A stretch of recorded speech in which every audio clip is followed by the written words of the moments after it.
আপনারা কি লাভজনক মাছ চাষের কথা ভাবছেন? কোন মাছ চাষ করলে বেশি লাভবান হওয়া যায়? ক্যাটফিশ ও লাভজনক জাত। এসব মাছ সাধারণত দ্রুত বাড়ে এবং বাজারে চাহিদা প্রচুর। দেশি শিং ও মাগুর অত্যন্ত পুষ্টিকর এবং ঔষধি গুণসম্পন্ন। দেশি টেংরা ও গুলশা ছোট মাছের মধ্যে সবচেয়ে জনপ্রিয়। ভিয়েতনামি কই ও শোল দ্রুত বর্ধনশীল এবং চাষ করা সহজ। থাই পাঙ্গাস বাণিজ্যিকভাবে সবচেয়ে লাভজনক জাত।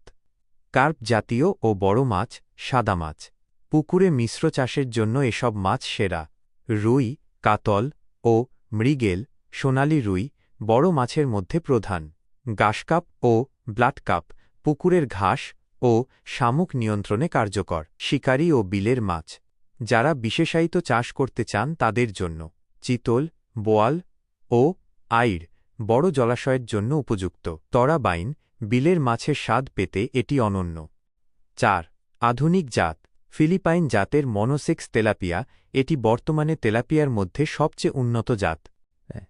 যোগাযোগের ঠিকানা নওশাদ মৎস্য নার্সারি, ত্রিশাল, ময়মনসিংহ। সারা বাংলাদেশে ৬৪ জেলায় হোম ডেলিভারির সুবিধা রয়েছে এবং সরাসরি দেখে নেওয়ার সুযোগ আছে।